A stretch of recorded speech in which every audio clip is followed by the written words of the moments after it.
अस्सलाम वालेकुम जी, मैं मारिया अली। आप देख रहे हैं मेरा चैनल। ईमान और ऑन खुलकर रजब भट्ट के मुकाबले पर आ चुके हैं नए व्लॉग में। हैरान कुन इल्ज़ामात भी लगा दिए। अपने घरों को ऐसे लाडलों से महफूज रखें, अपने रिश्तों को ऐसे लाडलों से महफूज रखें। जी, रजब भट्ट का साले ऑन शेख पर घर को तोड़ने का बयान, सनसनीखेज इल्ज़ाम, अपनी कामयाबी की खातिर अपनी सगी बहन की खुशियों की कुर्बानी। रजब के इंटरव्यूज़ और लाइव स्ट्रीम्स ने इंटरनेट पे धूम मचा दी, आग लगा दी।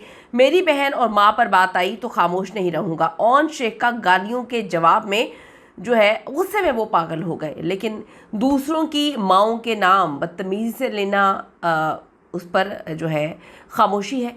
बार बार तरबियत की बात की जाती है। उनकी वालदा भी आके तरबियत की कहानी सुनाती हैं कि जी हमारी तरबियत तो बहुत अच्छी है, हम हर औरत की इज़्ज़त करना सिखाते हैं अपने बेटे को, लेकिन अपनी बहन की सास का नाम बदतमीज़ी से लेना और उनकी इज़्ज़त ना करना, इस पर लोगों ने इनको जो है दोहरा मयार करार दे दिया। ईद के बाद लीक होने वाली खुफिया फ़ोन कॉल, मियाँ बीवी की खामोशी के पीछे क्या रजब और ऑन की असल जंग है? ये जंग है क्या? क्या सच में ऑन जो है सिर्फ कामयाबी के लिए? क्योंकि हमने देखा बहुत सारे व्लॉग्स में ऑन शेख डीटो कॉपी करे रजब भट्ट को, उनके तरह से बोलना, खाना पीना, अपनी वालदा को हर व्लॉग में लेकर आना, बाहर 4-5 वो भाड़े के टट्टू खड़े करके उनके साथ हाथ में लाना, हर चीज़ डीटो कॉपी की जा रही है रजब भट्ट की। तो क्या ये जंग सिर्फ ये थी कि ये रजब भट्ट बनना चाहते थे, इसी वजह से इन्होंने अपनी बहन का घर तबाह किया?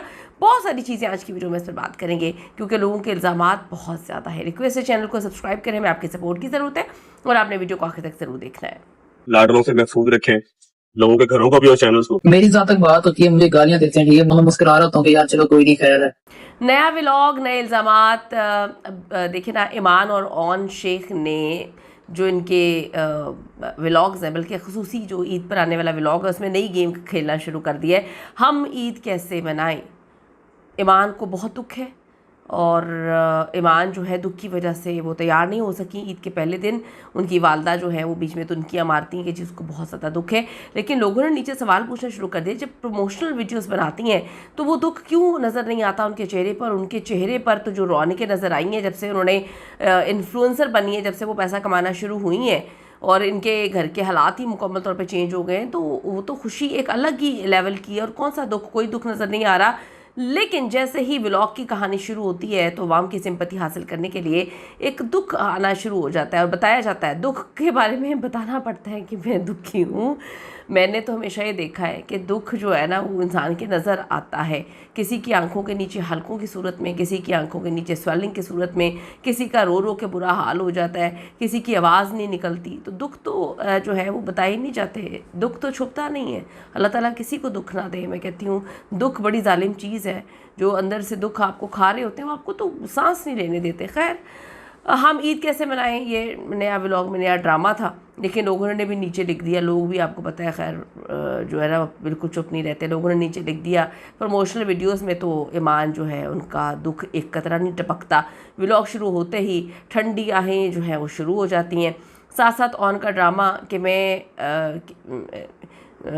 तो हर औरत, हर लड़की की बड़ी इज्जत करता हूँ, रजब भट्ट के घर को छोड़ के लोगों ने नीचे लिखा है।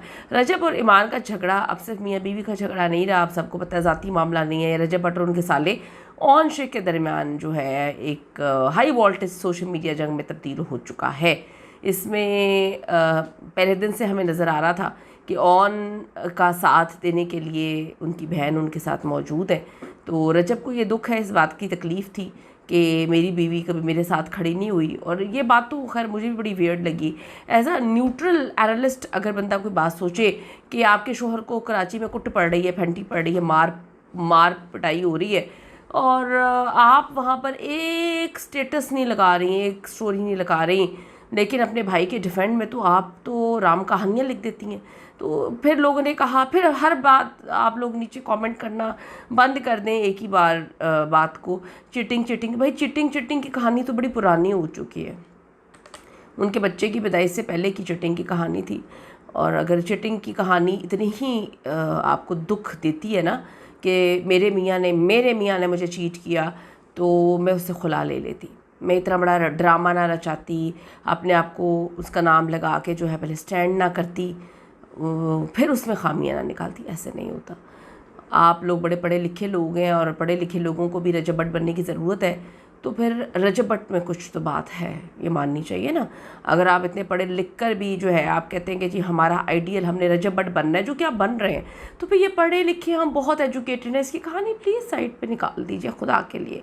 जो गेम आप लोग खेल रहे हैं सबको नज़र आ रही है। एक न्यूट्रल बंदा अगर इस बात को देखेगा तो उसे समझ आ रही है कि हाँ आपके पर बुरा वक्त गुजर रहा है और आप वहाँ पे रुस्से के बैठी हुई हैं, आप अपनी माँ के घर से नहीं निकल रही और आपने एक चिटिंग की कहानी पकड़ ली हुई है। भाई इतनी चिटिंग तो मैं कहती हूँ चीटर को तो माफ़ नहीं करना चाहिए। अगर आप मुझसे पूछेंगे मैं तो खुला ले लेती, बच्चा पैदा होने के कुछ टाइम बाद में खुला ले लेती। आपने नहीं ली क्योंकि आप उसे माफ़ कर चुकी थी। जब माफ़ कर चुकी हैं तो फिर उस चीज़ पे उसको बनाकर मुख्तलिफ़ जगहों पे फिर क्यों आपका भाई जो है वो चीटिंग कार्ड खेल रहा है, औरत कार्ड आप खेल रही हैं, क्या कर रहे हैं आप लोग। सब लोग बेवकूफ़ नहीं होते, कुछ लोगों के पास अकल भी होती है और उनको सारे मामला समझ आते हैं। रजब ने ऑन को लाडला कह के मुखातिब किया और सोशल मीडिया पर आवाम को सख्त अल्फाज में ख़बरदार किया कि ऐसे अफराद से अपने घरों को, अपने रिश्तों को महफूज रखें ताकि आपका हंसता खेलता आशियाना बर्बादी से बच सके। रजब के इस बयान ने इंटरनेट पर एक नई बहस छेड़ दी है। बात यहीं ख़त्म नहीं हुई। रजब भट्ट ने अपने हालिया इंटरव्यू लाइव स्ट्रीम्स में एक बड़े और संगीन दावे भी किए हैं। उनका कहना है कि ओन शेख ने सोशल मीडिया पर अपनी कामयाबी और व्यूज़ की खातिर अपनी सगी बहन ईमान की खुशियों और उनके घर की कुर्बानी दी है। हम अंधे नहीं, हमें भी नज़र आता है। यानी अपनी दुकान चमकाने के लिए बहन के रिश्ते को ख़त्म कर दिया। दूसरी तरफ ओन शेख इस ओपन अटैक पर खामोशी तोड़ दी, अपना सख्त मौक़िफ़ सामने रखा। उन्होंने कहा जी अपने ख़िलाफ़ तो मैं तनकीद बर्दाश्त कर सकता हूँ, गालियाँ बर्दाश्त कर सकता हूँ, लेकिन जब मेरी बहन की इज़्ज़त और वालदा की इज़्ज़त पर बात आएगी तो मैं खामोश नहीं बैठूँगा, मैं स्टैंड लूँगा। भाई ये आज तक ये जो आपकी बहन को अगर गालियाँ पड़ रही हैं या आपकी वालदा के बारे में बात हो रही है, आप ही की वजह से हो रही है। लोगों ने नीचे जो क्लियरली बात दिखी कि ऑन की वजह से ही हो रही।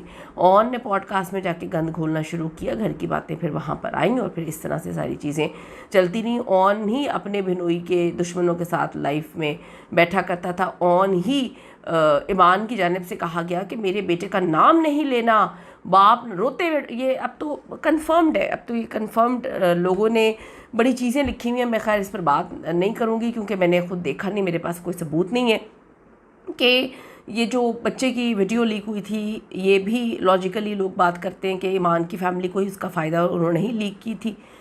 उसके बाद रजब का नाम लगा दिया। और दूसरी बात ये कि जो कहानी इससे पहले भी चल रही थी, वो जो आवाज़ की थी जिसमें वो रोती हुई कह रही है अम्मा मेरे बच्चे को नज़र लग जाती है, मेरे बच्चे का नाम ना लिया जाए, वो भी आप देखें कि अब नाम कौन लेता है।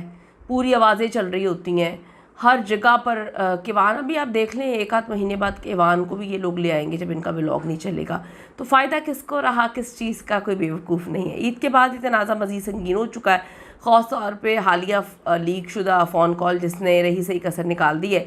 इस वक्त सच ये है कि ईमान और रजब के दरमियान बराह रास्त बातचीत तो बहुत पहले की बंद है, लेकिन यहाँ अजीब और हैरानकुन मोड़ ये है कि ईमान अभी तक सोशल मीडिया पे रजब भट्ट को फॉलो कर रही हैं, उसका नाम भी साथ लगा रही हैं। आपका मियाँ चीटर हो तो आप सबसे पहले खुला लेती हैं और उसका नाम अपने नाम के साथ लगाना पसंद नहीं करती, लेकिन नहीं, ऐसा नहीं है। यही वजह है कि अवाम में शदीद बहस जारी है, क्या ये झगड़ा मियाँ बीवी का था या असल लड़ाई सिर्फ ओन शेख की और रजब भट्ट की थी। और ओन शेख अपने आप को रजब भट्ट बनना चाहता था, वहाँ पे खड़ा करना चाहता था, उसको कॉपी करना चाहता था। और इन सब के बीच में पिस रहा है बेचारा किवान, एक बच्चा जो माँ बाप की लड़ाई का शिकार हो चुका है या किसी के मफाद का शिकार हो चुका है, जिसे ना बाप का प्यार मिल रहा है और ना ददियाल का। बस जी मामू जो है वो कहता है मेरा सबसे लाडला है। मामू का लाडला कब तक रह सकता है, जब तक मामू के अपने बच्चे नहीं होते। इधर रजब भट्ट के वालिदैन भी रोते रोते ईद गुजार रहे हैं कि एक हमारा बेटा और एक ही हमारा पोता है, लेकिन ये कैसी ईदें हैं कि हम अपने खून को तरस रहे हैं। बात सिर्फ इतनी है, सबको सब नज़र आ रहा है। कमेंट सेक्शन में जाके अपनी कीमती राय ज़रूर लिखिएगा। आपको क्या लगता है कि कौन गलत है, किसके मफादात थे और कौन कामयाब हुआ। See you in the next video. लाने के बाद